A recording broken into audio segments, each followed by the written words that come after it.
De retour sur ce plateau de New Soir. Merci à tous de nous être fidèles. Nous sommes en compagnie sur ce plateau de l'ancien ambassadeur et journaliste Sogoyou Kegewe. Également avec mon cher aîné Anani Soso, consultant en communication politique. Nous avons déjà, aussi nous recevons déjà de nombreux messages de partout dans le monde pour vos interventions dans cette émission. Mais avant de commencer par les lire, une question encore à nos invités sur ce plateau.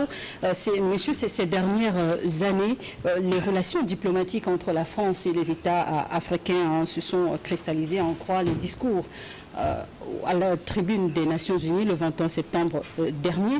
Mais cette situation se crée au moment où la Russie s'invite sur le continent. Mais l'objectif n'est-il pas d'être autonome? Mais est-ce que la Russie s'invite sur le continent? La Russie ne s'invite pas sur le continent. La Russie était depuis sur le continent. La Russie était là avant nos indépendances. La Russie était aux côtés des pays africains dans la lutte pour l'indépendance. Donc la Russie, c'est parce qu'aujourd'hui, les Africains ont pris conscience que la chape de plomb qui était sur leur tête depuis des décennies ne peut plus continuer ainsi. Et lorsque on a dit qu'il est temps maintenant de s'autodéterminer, il faut trouver des boucs émissaires. C'est pour cela que Macron a inventé à l'Élysée l'histoire du narratif turc, chinois, russe, etc. Donc, le problème qui se pose aujourd'hui, ce n'est pas que on déshabille Jacques pour aller habiller Paul. Mais ça a l'air un peu. Non, c'est pas. Non. Le problème, c'est que nous voulons aujourd'hui, je l'ai dit tantôt sur ce plateau, que les pays qui sont nos partenaires habituels, avec qui nous avons des histoires communes, refusent par exemple de vendre des armes à des États réguliers, mais plutôt financent le terrorisme. Alors que d'autres partenaires, comme la Turquie, le Togo par exemple, je l'avais dit sur ce plateau une fois, les drones de surveillance que le Togo utilise, ce sont des drones turcs. Pourquoi on ne les achète pas chez les Français? Parce qu'on ne veut pas nous vendre du matériel sophistiqué pour nous défendre, pour contrôler nos territoires. C'est ça. Donc, la Russie a toujours été sur ce continent. Ce n'est pas nouveau. Maintenant, le narratif, c'est de la propagande. Tout simplement. Anani, tu vas trop vite en besogne sur les drones français qu'on refuse de nous donner. Non. Je sais que les Français ont donné quand même des drones au Togo et je crois que c'est une très bonne chose. C'est l'Union européenne qui a donné. Bon, mais c'est l'Union européenne, c'est pas la même chose. La France n'accorde pas, on ne te donne pas. Tu le sais comme moi. Donc, d'abord, disons merci pour ce qu'on a reçu en cadeau, mais ça ne nous empêche pas d'en acheter et surtout si on trouve de plus efficace. Donc, l'an 1 de chez Traoré, les dangers sont là.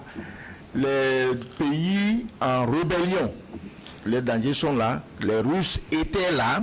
Les Russes ont aidé pratiquement tous les pays d'Afrique à prendre leur indépendance, surtout les pays d'Afrique australe avec l'Afrique du Sud, l'Angola. C'est les Russes qui les ont libérés des griffes des pays démocratiques, des droits de l'homme, de liberté d'expression. C'est les Russes qui les ont libérés. Quand on dit ça, on dit qu'on fait l'apologie des Russes. C'est pas l'apologie. On dit l'histoire telle qu'elle s'est passée. Donc, aujourd'hui, les Russes, depuis la chute du mur de Berlin, les Russes étaient affaiblis. Alors, les Occidentaux se sont mis à danser autour de leur tipi, comme faisaient les Indiens peu rouges en Amérique. C'est la victoire. On brandit les lances, croyant que les Russes sont morts. Or, les Russes n'étaient pas morts. Les Russes se sont réveillés aujourd'hui. Il est de bon ton qu'ils reprennent leur place en Afrique. Et ce n'est pas au détriment de quelqu'un. Les Russes ne viennent pas contre les Français, les Américains, non. C'est plutôt ces Français et Américains qui jouent toujours mode monogamie. Si tu es ma femme, je ne veux pas que tu dises bonjour à quelqu'un. Or, un État n'est pas une femme. Les relations entre les États, ce n'est pas mari et femme. Donc, moi, je crois que Aujourd'hui, malheureusement, ils ont personnalisé les débats. Vous parlez de la diplomatie en Afrique. La France n'en fait pas de diplomatie en Afrique parce que ce qui s'est passé au Niger nous dit que bon, le président français est ami d'un président noir africain. Il prend un ami, il lui envoie, il dit c'est mon ambassadeur, vous concoctez tout pour moi et pour toi. Le pays, la France, je m'en fous. Le pays, le Niger, je m'en fous. C'est ce que la France vient de nous démontrer dans ce qui s'est passé avec Sylvain Ité, soit dit en passant un homme particulièrement arrogant. Il avait eu le toupet de dire que même le Niger appartient à la France. Quand même, un diplomate, pour un diplomate, même un soudard ne parlerait pas comme ça. Oui, Charles, c'est comme par exemple, tu es une vendeuse au marché, tu as tes étals, et puis il y a quelqu'un qui vient et te dit, mais ça là, tu ne peux pas vendre à celui-ci, ou bien tu ne peux pas acheter tes produits chez telle personne pour venir les utiliser chez toi. Tu peux comprendre ça? C'est le même système. C'est le même système. Il faut qu'on laisse à l'Afrique le choix de choisir ses partenaires, ceux avec qui il peut commercer, ceux avec qui il peut gagner, ceux avec qui il peut s'autodéterminer, financer son armement. Il faut qu'on nous laisse. Donc ce n'est pas une question de déshabiller Paul pour habiller Jacques ou bien. Ça, c'est des histoires. Parce qu'ils sont en perte de vitesse sur le continent, qu'il faut trouver un bouc émissaire. Et le bouc émissaire, c'était la Chine avant.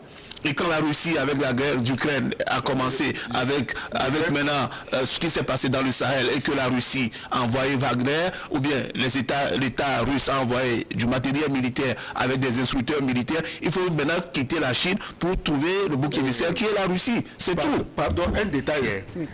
Allez-y. Quand vous commercez avec les Russes, les Français disent vous êtes contre nous. Chinois, Turcs, Coréens, même chose. Mais pourtant, la France est le premier investisseur européen en Russie. Le premier, ou je ne sais pas, le deuxième, en Chine. Eux, ils font des affaires en dizaines, en centaines de milliards avec la Chine, avec la Russie, avec la Turquie. Et nous, quand on dit bonjour à un Turc, un Russe ou un Chinois, ça énerve. On dit que nous sommes les ennemis des Français. Mais comment ça se passe? Qu'on nous explique ça un jour. Et jusqu'à preuve du contraire, il y a des embargos aujourd'hui. Des embargos de l'Union européenne et du monde occidental contre la Russie. Mais les entreprises qui prospèrent encore en Russie aujourd'hui, ce sont des entreprises européennes qui n'ont jamais quitté la Russie. Les entreprises américaines sont toujours en Russie.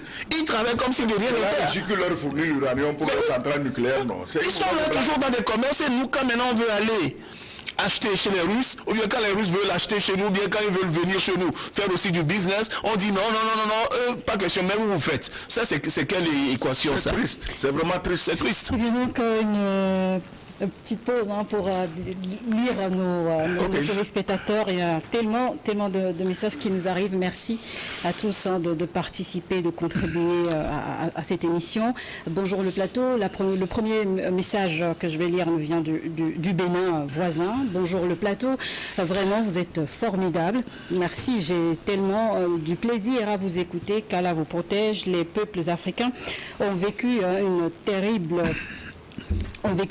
violence du fait colonial avec des morts, des expropriations, des privations de liberté et surtout une négation profonde sur la dignité humaine par la domination politique. Malheureusement, je suis béninois, mais mon deuxième pays... Malheureusement, vient encore aujourd'hui. Malheureusement, mon deuxième pays, c'est le Togo, Lomé. Merci à tous, merci à vous depuis Cotonou. Alors là, les Béninois se sont bien donné rendez-vous ce dimanche parce que le deuxième message vient encore de Cotonou. Est-ce qu'on peut dire un mot sur le premier? Sur le premier. Allez-y. Au fait, brièvement, mon ami, il ne faut pas dire malheureusement, parce que la semaine dernière, on a écouté les mêmes choses ici. Vous n'êtes responsable en rien de ce qui se passe dans votre pays. Mais je peux vous rassurer, puisque ces derniers jours-ci, le Bénin va de délégation en délégation pour dire qu'il n'y a pas d'armée étrangère. Pratiquement depuis 1960, aucun Béninois n'a jamais vu aucun soldat français au Bénin. Donc sois tranquille, il ne faut pas faire malheureusement. Vous êtes un pays nickel, vous n'êtes pas avec les colons, vous ne voulez pas agresser le Niger. Donc tout est en ordre. Il n'y a pas de soldats. Le problème, c'est le président Talon. Voilà. Et non les Béninois. Il n'y a pas de soldats français au Niger. C'est ce qu'on nous dit, le porte-parole du gouvernement, le machin, que c'est de la calomnie. D'accord. Il n'y a pas de soldats français au Niger. On vous félicite, on vous applaudit. Merci beaucoup à l'ambassadeur. Un autre message qui nous vient cette fois du Niger, je crois, le 127. C'est le Niger. Bonjour le plateau. Merci pour cette émission et merci aux invités pour leurs riches interventions. Merci à vous également de nous suivre. Un autre message très rapidement du côté de saluer la famille par le Niger, le Burkina Faso et le Mali. La redéfinition des dates d'indépendance des pays africains est en téléchargement. Le rêve est permis malgré tout. Guélé depuis Cotonou. Merci. Bonjour Niwod, bonjour Charlotte, bonjour. Ce n'est qu'un secret, ce n'est plus un secret de Polichinelle que Ouattara a la mission d'exécuter les ordres de Macron. Ça c'est son avis. Oui. Alors, un autre message, il y a tellement de messages. Nous sommes en direct. Oui, seulement. On a toujours ce souci de réception. On est à Betty Copé. Ça, je pense qu'il parle du décodeur Niwod. Ouais. Alors, je vais garder le numéro et le service commercial pourrait rentrer en contact avec vous pour voir ce qu'il y a lieu de faire pour vous satisfaire. Merci beaucoup. Bonjour le plateau. Un message depuis... plus 44, c'est Londres. Oui. Ouais. Bonjour le plateau, bonjour Niwod Info, c'est Joe depuis les Royaumes-Unis en Écosse, plus précisément. Ce nouvelle agression contre le peuple burkinabé veut simplement mettre fin à la fondation que le capitaine est en train de poser pour les générations futures. Ceci dit, le Burkina Faso nous a montré que le seul travail en complicité avec le peuple va nous faire prospérer. Merci. Un autre message, cette fois des États-Unis. Bonjour le plateau, Pierrot depuis l'IAO. Si je prononce l'Iowa, sorry. Si je prononce bien, merci beaucoup de nous suivre. Un ancien directeur de... Alors, saturation. Vous voulez rebondir, hein? Allez-y, vous voulez réagir avant que je commence par lire les messages, vous pouvez y aller. Non, par rapport au fait que le président ivoirien soit au service de Macron, ça c'est un secret de Polichinelle, comme lui-même le dit. En Afrique de l'Ouest, celui qui tient la France, qui veut l'imposer à tous les chefs d'État dans l'Afrique de l'Ouest, dans la CEDEAO, c'est Alassane Ouattara. Même d'ailleurs pour l'éco, pour la nouvelle monnaie africaine. On nous a annoncé, lors d'une visite qui est un anniversaire d'ailleurs d'Emmanuel Macron en Côte d'Ivoire, on nous sort d'un chapeau magique, une nouvelle monnaie, que le franc CFA serait déjà fini. Or, ce qu'ils ont oublié de dire, c'est que le franc CFA a été créé en 1945 par le général de Gaulle pour une durée de 75 ans. Et les 75 ans, c'était fini en 2019. Donc, pour essayer d'entourlouper tout le monde, d'entuber tout le monde, on nous sort du chapeau, lors d'un anniversaire à Abidjan, on nous sort du chapeau la fin du franc CFA. Et que c'est l'éco désormais. Or, l'éco, c'était une monnaie qui est censée regrouper tous les 15 États de l'Afrique de l'Ouest. Où est-ce qu'on en est maintenant depuis cette déclaration de Macron, de Macron et de Ouattara? Donc, Ouattara, on sait, il est en service de la France, puisque c'est la France qui lui a permis de prendre le pouvoir en Côte d'Ivoire. Donc, il est redevable à vie à cette France-là. Bonjour Niwod, c'est Christophe depuis la France. Merci de nous inviter, monsieur l'ambassadeur Kegewe Sogoyou, chaque dimanche, et de l'associer à des panélistes de taille comme celui sur votre plateau, Anani Sossou. Merci de vos remarques. Un autre message. Alors, salut Niwod, moi je salue d'abord la vigilance du capitaine Traoré et ensuite la mobilisation des Burkinabés derrière leurs autorités contre les impérialistes qui sont dos au mur. Je pense. Alors, saturation à nouveau. Monsieur l'ambassadeur, vous voulez réagir sur une question. Alors, je pense que le coup d'État avorté est une occasion pour Traoré, Assimi Goïta et Tchiani de renforcer leur appareil sécuritaire. Voilà. Et vous voyez, ces jours-ci, on a commencé à vouloir anesthésier les opinions. Donc vous allez, ils ont jeté des ballons d'essai avec leurs médias toujours alambiqués. Non, la CEDEAO n'est plus très chaude à intervenir. Tinubu réfléchit plus à sa propre sécurité. Bon, au Bénin, on n'a jamais aperçu un soldat français. Bon, c'est pratiquement en chose. En Côte d'Ivoire, bon, ça va. Au fait, ils sont prêts à attaquer. Alors nous parlons, ils sont prêts à attaquer. Et je veux dire aux Nigériens, Maliens et Burkinabés que chaque fois que vous entendez que non, il n'y a rien, redoublez de vigilance, redoublez de mesures de sécurité.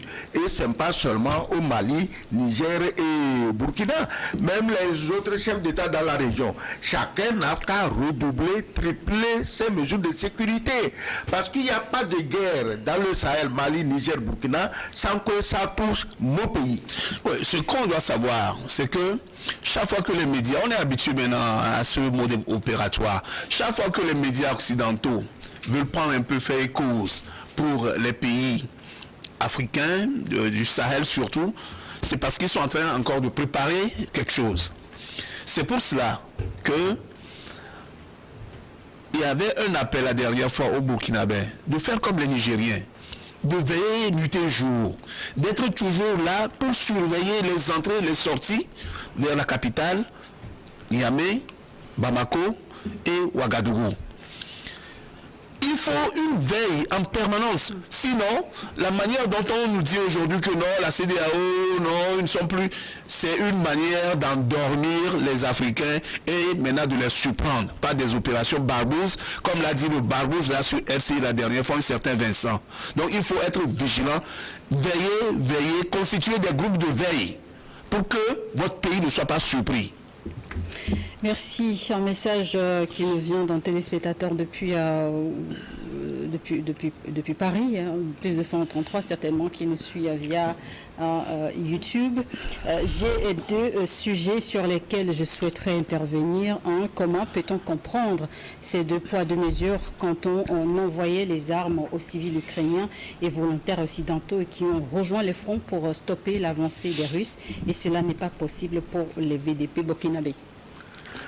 Oui, mais c'est la même chose. Je vous ai dit que ces gens font toujours preuve d'un racisme primaire. Puisqu'ils n'estiment pas que les Burkinabés noirs sont des humains, tu ne peux pas donc les comparer aux Ukrainiens qui, comme le disaient les médias français, sont des blancs comme eux, ils ont les yeux bleus et les yeux blonds. La même chose que disait Hitler, la même chose que disait Goebbels, la même chose que disait, comment il s'appelle, tous les grands nazis. Tous les grands nazis, c'est ce qu'ils disaient. Donc, si tu veux comparer les VDP burkinabés aux Ukrainiens, aux cheveux blonds, aux yeux bleus, mais c'est un crime de lèse-majesté devant les médias occidentaux.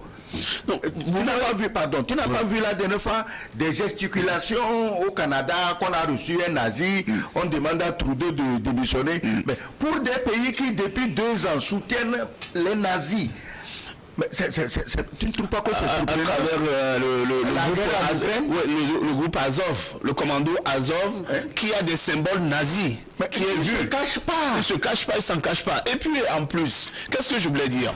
En février 2022, lorsque la Russie a déclaré son opération spéciale en Ukraine, beaucoup d'Ukrainiens étaient des civils, qu'on a incorporés même de force dans l'armée, qui ne sont pas entraînés, qui n'ont jamais touché une arme. On les a incorporés dans l'armée. Il y avait des volontaires aussi ukrainiens qui sont partis dans l'armée pour combattre, pour défendre leur patrie. On les a appelés des patriotes. Lorsque au Burkina Faso, des VDP sont arrivés pour dire non, nous sommes des patriotes, nous voulons défendre notre pays, donnez-nous des armes, entraînez-nous, nous allons aller au combat. Les Occidentaux, les médias occidentaux les ont appelés des milices. Je ne veux pas dire le reste, comprenez par vous-même. Bonsoir Niwon, je suis en Côte d'Ivoire, je suis intéressé par vos décodeurs. Comment faire pour en acheter? On va vous contacter sur le sujet. L'Afrique est désormais debout, combattait Étienne depuis Dapan, en message de Lomé. Bonsoir Niwod, salut tout le monde, tous les invités et surtout mon meilleur analyste politique, l'ambassadeur. Je voulais juste rappeler qu'il est temps que l'Afrique arrête de se voiler la face. Nous ne pouvons jamais nous libérer par paix avec des gens qui nous ont massacrés, esclavagisés, terrorisés et créé un système qui n'est pas au service de l'humain et qui n'est pas au service de l'intérêt général et qui n'est certainement pas au service du vivant. Le message, il est long, mais je pense on peut même abréger. Mais ça arrive, les Européens arrivent encore parce qu'il y a des nègres qui les soutiennent. Par exemple, ce nègre-là, dont la reconnaissance est infinie, parce que les Français donnaient des desserts à ces soldats. Pour une histoire de dessert, on veut étouffer toute l'Afrique de l'Ouest. Est-ce que vous comprenez? Donc, effectivement, on ne dit pas d'aller en guerre contre l'Occident. Ce n'est pas l'Occident, c'est les dirigeants qui créent la pagaille. Mais il y a des nègres complètement à l'esprit, complètement embrumés, et qui racontent n'importe quoi. Tiaroy, on a tué les gens, tout ça c'est bien, parce que les gens qu'on a tués à Tiaroy étaient ceux qui bénéficiaient des desserts. Donc c'est normal, c'est bien. Voilà. Bonjour Charlotte et merci beaucoup à vos invités pour leurs analyses. Tout ce qui se passe aujourd'hui, nous avons notre part de responsabilité, nous les Africains, car les Occidentaux ne font rien sans l'aide de certains Africains. Entre parenthèses, les traîtres, point. Nous sommes à la croisée des chemins et mon Afrique doit prendre ses responsabilités pour son indépendance et son développement. Mais cette mise au point quand même, lorsque nous parlons ici d'Occident, cela ne veut pas dire que nous extirpions nos responsabilités à nous en tant qu'Africains. Ouais. Nous savons que nous avons nos responsabilités. Nous savons que les dirigeants devaient prendre leurs responsabilités depuis pour dire stop, ça ne peut plus continuer comme ça. Les accords coloniaux qui nous ont maintenus dans cet esclavagisme, c'est parce que nous avons apposé nos signatures en dessous de ces papiers-là. C'était notre responsabilité de subir ce diktat-là. Donc nous avons le part de responsabilité. Et maintenant, ce qui m'écoeure encore le plus aujourd'hui, en ce 21e siècle, c'est qu'il y a encore des trolls occidentaux qui sont là, des nègres, soit parce qu'ils vivent en Occident, soit parce qu'ils sont ici dans le pays, ils veulent un visa pour aller, je ne sais même pas où en Occident actuellement.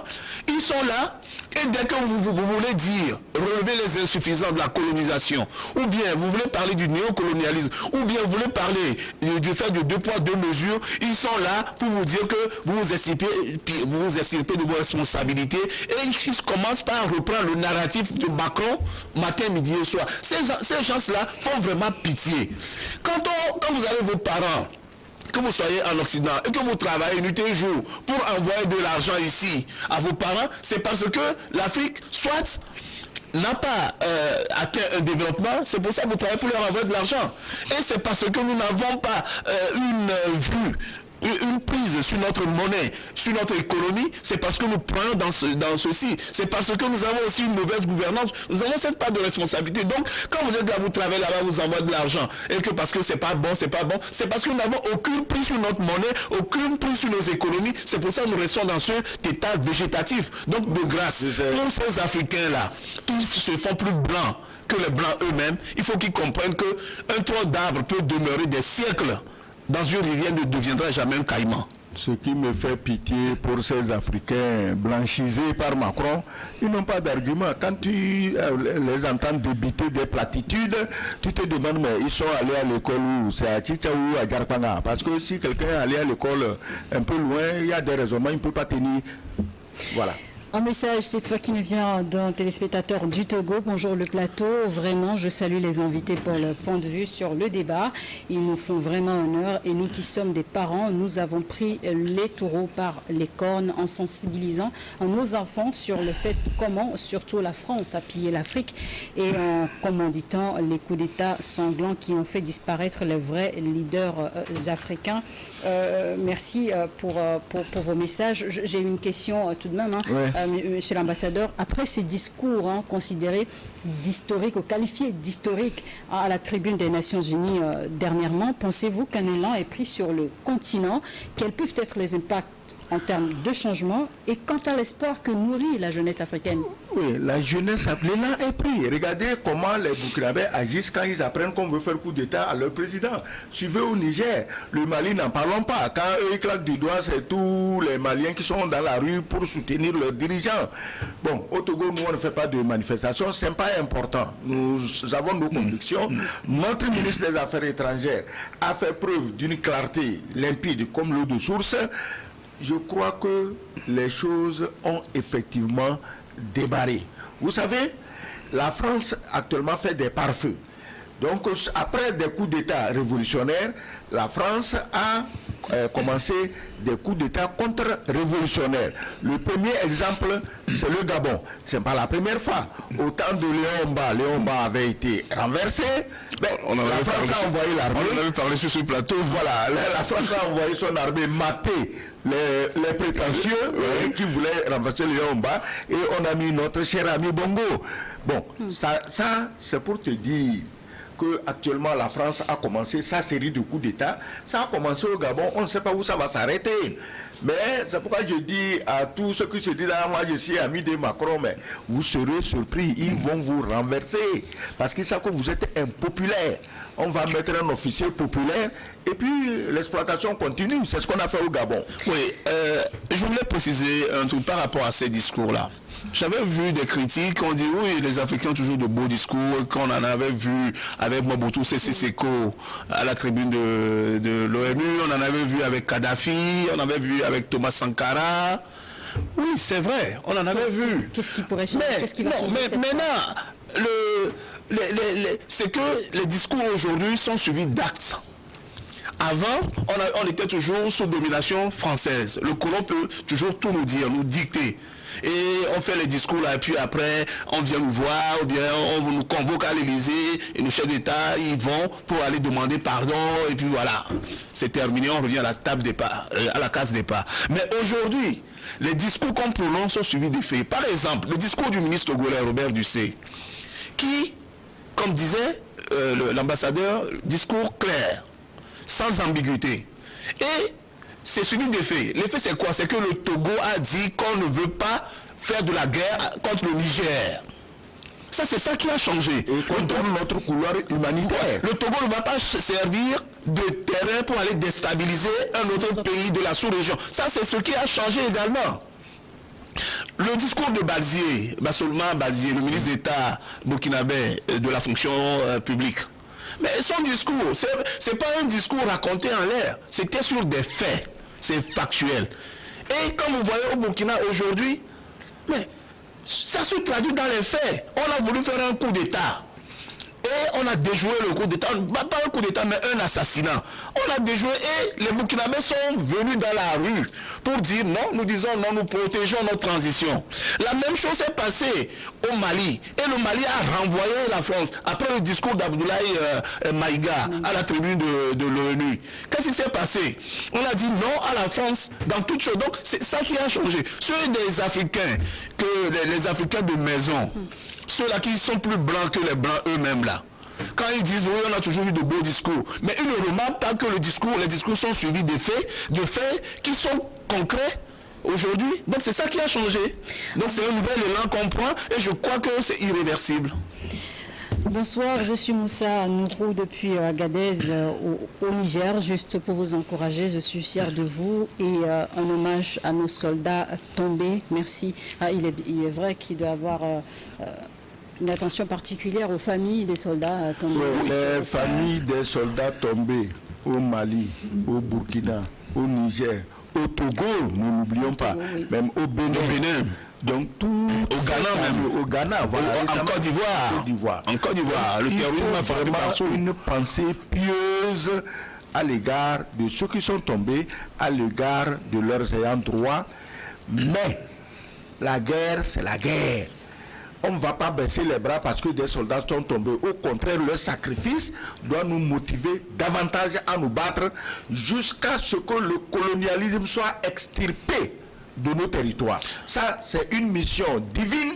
On doit l'accomplir jusqu'au bout. Et il faut dire également que ces actions terroristes vont se multiplier. Oui.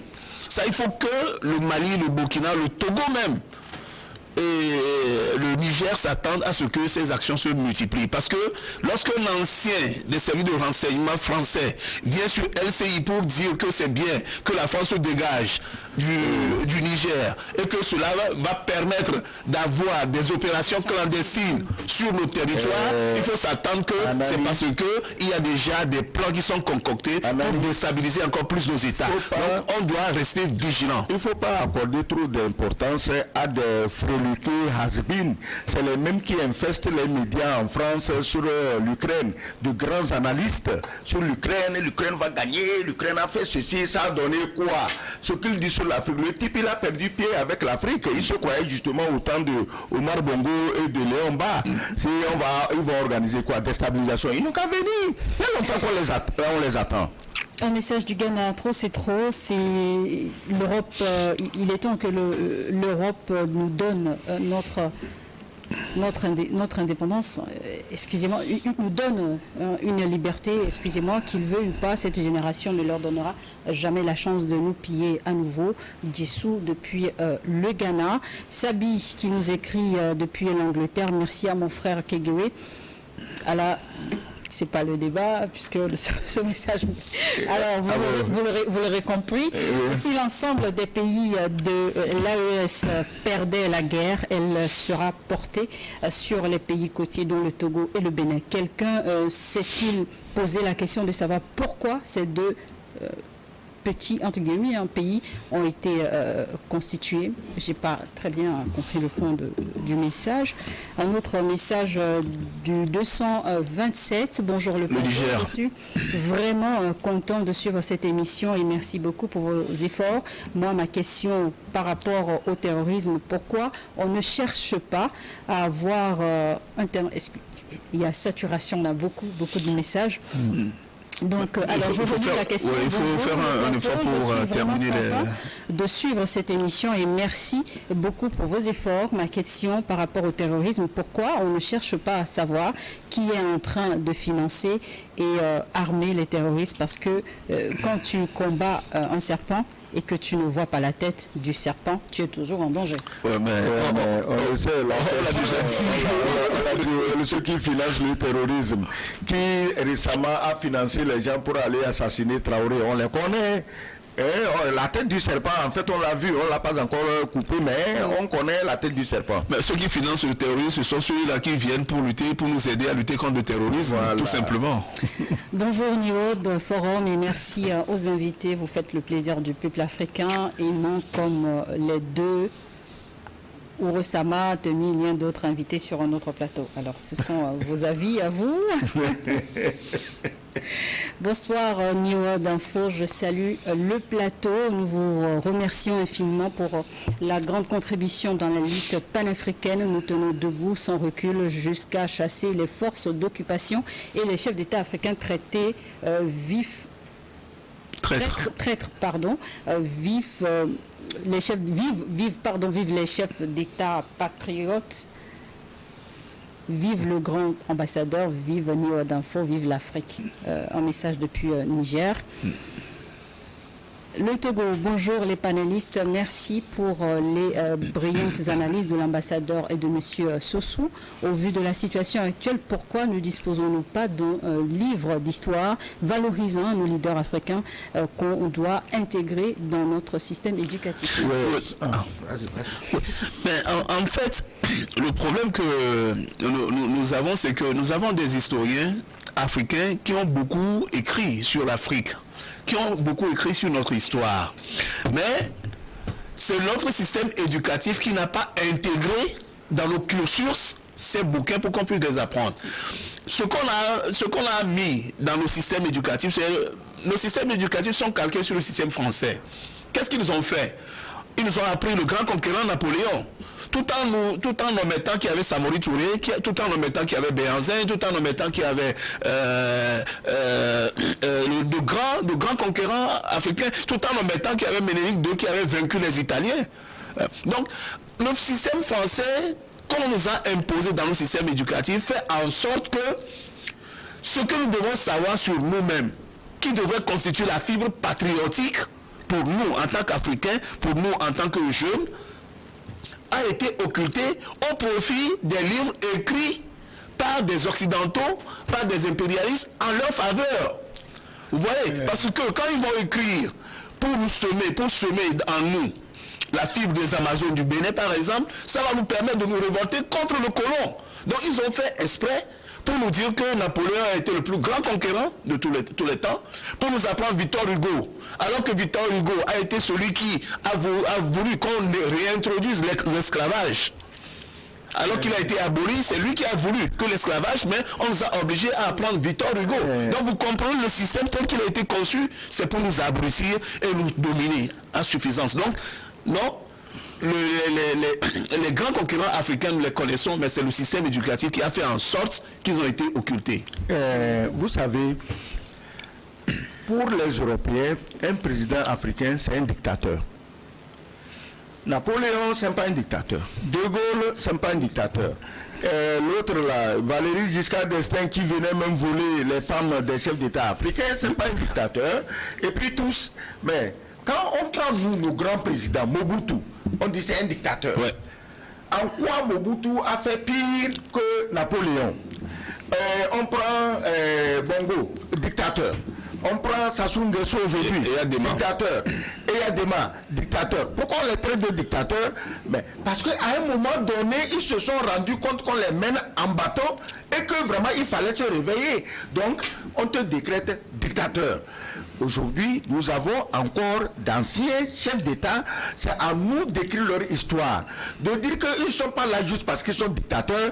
Ils sont là juste parce qu'ils ont quelque chose à donner à leur pays, dont Paul Biya, dont Nguema de la Guinée équatoriale, dont je ne sais qui. Bon, ils ont tué le pauvre Idriss Déby. Voilà encore des chefs d'État africains représentatifs, quelles que soient les erreurs qu'ils commettent, ils tiennent au moins leur pays et vous allez voir, ils vont les faire partir et semer la zizanie dans ces pays comme ils ont fait avec Kadhafi, dictateur. Qu'est-ce que Kadhafi a fait de dictatorial? On nous explique. Ouais, mais il ne faut pas oublier, c'est Sarkozy qui l'a dit, le président français, que les plus grands massacres de population dans le monde ont été commis en Europe. C'est Sarkozy qui l'a dit, c'est pas moi qui l'invente. Mais imaginez-vous ce qui s'est passé lors de la Révolution française en 1791, les massacres qui ont suivi et les dictatures qui ont suivi, mais ça personne n'en parle jamais. Non. Jamais on en parle. Mais De Gaulle, quand il était venu, mais ce qu'il a fait avec ceux qu'on a appelé les collabos, le maréchal Pétain et tout, ce qu'on a fait avec les collabos, ça c'était pas des exécutions extrajudiciaires, c'était pas des exécutions sommaires. Mais là, il faut qu'on comprenne que chaque fois que on va dire, les médias de propagande occidentaux vont commencer à taper sur un président, c'est parce que le président là, a pris ses distances avec la politique française. Bonjour le plateau, depuis Cotonou, c'est avec un grand plaisir que je suis votre émission. Je m'appelle Polycarpe. Bonjour, le porte-parole de notre gouvernement est un intellectuel taré qui a vendu son intelligence et qui est à la solde du président. Les militaires français sont bel et bien installés dans le nord de notre pays, le Bénin. C'est un secret de Polichinelle. Moi, votre porte-parole a fait son travail, hein, il n'est pas du tout taré. Il a fait ce qu'on lui a dit de faire. Et je vous ai dit qu'il a dit que depuis l'indépendance, on n'a pas vu un seul soldat français sur le territoire béninois. Nous, on respecte ça. Comme c'est officiel, c'est sa parole qu'on va prendre pour travailler avec. Voilà.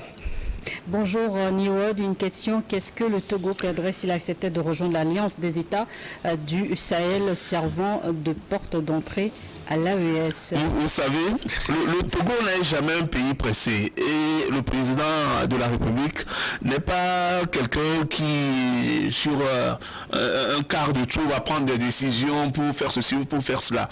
Pour l'instant, est-ce que nous avons besoin d'être membre de l'Alliance des États du Sahel avant d'apporter une certaine caution et un soutien à cette alliance-là?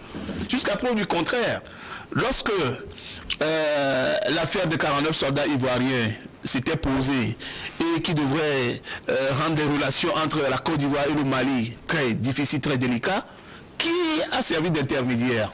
C'est le président togolais Faure Gnassingbé. Deuxième chose, la guerre au Niger. Mais c'est le président togolais qui a fait en sorte pour que la CEDEAO puisse mettre de l'eau dans son vin, même si il n'a pas fait de déclaration, bien rien, même si rien n'a été officiel. On sait par exemple qu'il y a une délégation du Niger qui a été arrivée au nord du Togo et reçue par le président de la République. Donc ça c'est déjà un soutien à l'Alliance des États du Sahel. J'ai un message ici qui devrait beaucoup vous intéresser, hein, monsieur l'ambassadeur, si vous permettez que je le lise. Bonjour le plateau, un merci spécial à vous pour votre clairvoyance de la situation en Afrique. Je souhaiterais que nos invités, monsieur l'ambassadeur, nous présentent un sujet sur le patriotisme, car nous les Africains, nous ne savons pas grand-chose au patriotisme. C'est son avis. Oui, mais merci. J'allais dire quelque chose avant. Quand on pose la question sur le rôle du Togo, je ne sais pas, j'ai oublié le nom de l'auteur qui disait qu'on peut être héros sans ravager la terre.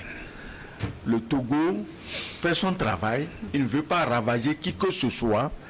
Le président, il est réfléchi, et il sait qu'il peut faire son travail sans ravager qui que ce soit, sans condamner, sans ostraciser, sans ceci, sans cela. Et malheureusement, je vous disais tantôt que aujourd'hui dans la sous-région ouest-africaine, tout le monde est tombé sur la tête, de telle sorte que si quelqu'un veut la paix, on dit que c'est lui le problème. Maintenant, pour le civisme, non. Vous savez, dans le système éducatif togolais, on donne de plus en plus de place au civisme, mais il faut y ajouter le patriotisme. Et quand vous voulez vraiment savoir ce que c'est que le patriotisme, je crois qu'on devait nous envoyer, nous tous, dans des pays comme la Chine, dans des pays comme le Vietnam, dans des pays comme la Corée du Nord, où l'individu s'oublie dans l'intérêt de la collectivité. C'est normal qu'il fasse, disons, cette demande. Nous devons nous mettre ensemble et avec l'aide du gouvernement, vraiment ramener les gens à... J'ai dit la dernière fois ici qu'il ne suffit pas que quelqu'un ait un certificat de nationalité togolaise et puis on lui donne un grand poste. Non, il faut qu'on vérifie qui il est par rapport au Togo. Voilà. Et l'autre chose aussi, vous savez, les pays occidentaux, dans les pays occidentaux, jusqu'à tout récemment, le service militaire était obligatoire. Voilà. Nous sommes aujourd'hui en guerre. En Afrique, nous sommes en guerre. Et cette guerre est provoquée, financée et entretenue par des Occidentaux. Nous voulons notre souveraineté. Les Occidentaux ne vont jamais accepter cela. Moi, je souhaite que dans nos pays, qu'on ramène le service militaire obligatoire. Ça permettra de résoudre la question du patriotisme. Parce que quelqu'un qui va dans l'armée connaît ce qu'on appelle être patriote, connaît ce qu'on appelle mourir pour sa patrie. Donc il faudra que, comme les ont fait les Occidentaux, il faudra que nous ramenions aussi, nous faisions aussi chez nous le service militaire obligatoire, parce que ce qui s'annonce, ce qui va arriver, c'est encore pire que ce que nous vivons aujourd'hui. Je pense que c'est un système appliqué au Nigeria ou encore au Ghana, les pays anglophones. Oui, moi je parle des pays francophones ici qui n'ont jamais expérimenté, la plupart n'ont jamais expérimenté le service militaire obligatoire. Bonjour le plateau, je suis Adam, je vous écris depuis Dakar au Sénégal. Osons dire que jusque-là on a eu la timidité de poser ce genre de débat en public. Donc chapeau à vous, merci. Il faut aussi appeler à consolider les relations fraternelles entre Africains. Je ne rate plus vos émissions. Faites en sorte qu'on puisse avoir vos décodeurs au Sénégal. Le service commercial va se pencher sur toutes ces questions. On leur en parlera. Bonsoir le plateau, je suis Bernard Assoubé depuis le Bénin. Longue vie aux invités. Problème de saturation. Vous êtes bénis, longue vie à cette émission télévisée. Toute l'Afrique vous soutient. Merci de votre soutien. Bonjour le plateau, moi c'est Jules depuis Niamey. Je tiens à vous remercier sincèrement. C'est cet éveil dont nous avons besoin ici en Afrique. Arrêtons d'être des Africains, entre guillemets, au lieu qu'on soit africain. C'est votre avis. Je sélectionne les messages au hasard. Donc nous sommes en direct sur la télévision. Bonjour le plateau, juste pour rappeler aux Africains qui se disent démocrates que Dieu a envoyé les putschistes pour confirmer l'indépendance de leurs États. Oui, vous savez, il y a mon opinion de tous les jours. Il y a un point sur lequel je voulais que beaucoup d'Africains, ceux qui nous suivent, quand même prennent conscience de ça. Les Américains ont débarqué en Normandie pour sauver la France. 6 juin 1944. Voilà, 6 juin 1944 pour sauver la France. Et lorsqu'il faut rentrer sur la tour, les Champs-Élysées, les nègres ont été casés quelque part pour qu'on mette devant les blancs purs, ou que les Français les applaudissent pour dire que ce sont eux qui ont libéré la France. Et il n'y avait pas de tirailleurs sénégalais. Et après, les Américains se sont installés en France. Ils ont eu, comme aujourd'hui, les troupes, les bases militaires françaises en Afrique. Les Américains aussi avaient des bases militaires en France. Qu'est-ce que De Gaulle a fait? De Gaulle a dit, oui, ben, d'accord, vous nous avez aidés, c'est bon. Maintenant, il est temps de quitter notre territoire. Est-ce que les Américains ont refusé? Les Américains n'ont pas refusé. Les Américains sont partis. Aujourd'hui, les Africains demandent aux Français de partir. Eux ne veulent pas partir. Et nous, les Africains, les applaudissons. Il faut savoir dire à nos compatriotes, à nos compatriotes africains, que l'histoire se répète toujours. Et qu'il faut qu'ils sachent que ce que nous faisons aujourd'hui, les Français l'avaient fait avant nous. Et que ce qu'ils ont fait subir aux autres, nous aussi, nous allons leur faire subir cela. C'est-à-dire que on va mettre fin à tous les contrats léonins entre Français et Africains pour que nous prenions notre autonomie en charge. Et tous les Africains doivent se mettre ça dans la tête. Ça aussi, c'est du patriotisme. Un détail, les Américains en 1944 avaient débarqué effectivement pour libérer la France des griffes du nazisme. Exactement. En Afrique aujourd'hui, les Français ne sont pas venus pour nous libérer, mais ils sont venus pour aider les djihadistes contre nous. La preuve, au Niger, Macron dit qu'il retire seulement son armée sur l'ordre de Bazoum. Donc ça veut dire qu'il s'en fout du Niger, il s'en fout du gouvernement, il s'en fout de tout le monde. Donc, comme ils sont venus pour aider les djihadistes, les terroristes, le seul représentant connu, confirmé du terrorisme au Niger, c'est Bazoum. Donc c'est seulement Bazoum qui peut leur dire, écoutez, on n'en veut plus. C'est tout. C'est pas la même chose, on ne peut pas faire ce parallèle avec les Américains. Un autre message, bonsoir Niwod, je suis Abdouali Moussa depuis Oualam, je crois que nous sommes au Niger. Nous disons à nos États de refuser les bourses d'études offertes par certaines puissances, surtout dans le domaine militaire. Les formations font en sorte que ces puissances trouvent facilement des traîtres à l'interne pour casser les luttes. Oui, mais ça, on espère que nous aurons des capacités militaires chez nous, nous aurons de très bonnes écoles de guerre chez nous pour que nos États indépendants, qu'ils vont l'être, puissent former nos officiers. Non, écoutez, l'Afrique a tout. Ouais, si on recrute des jeunes, mais envoyez-les d'abord se faire former par nos chasseurs. Ils vont savoir tirer à l'arc, à la flèche, au fusil, à la carabine. Ils vont connaître les plantes avec lesquelles ils vont se traiter s'ils sont dans la brousse blessés. Après, maintenant, envoyez-les chez les Chinois, chez les Vietnamiens. Parce que les écoles où on va juste pour porter de beaux uniformes, ça ne nous sert à rien quand nous devons faire face quotidiennement à des djihadistes.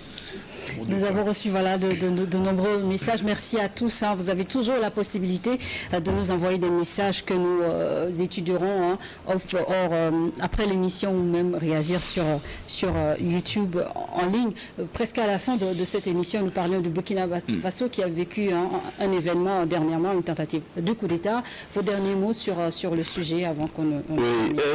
je voulais dire aux Africains de créer des initiatives qui rassemblent, des initiatives qui permettent une veille, des initiatives qui galvanisent. Il y a une initiative qui a été créée qui s'appelle Afrique Debout, qui est coordonnée au Togo et au Burkina. Cette initiative permet l'éveil des conscients des Africains. Ça s'appelle Afrique Debout.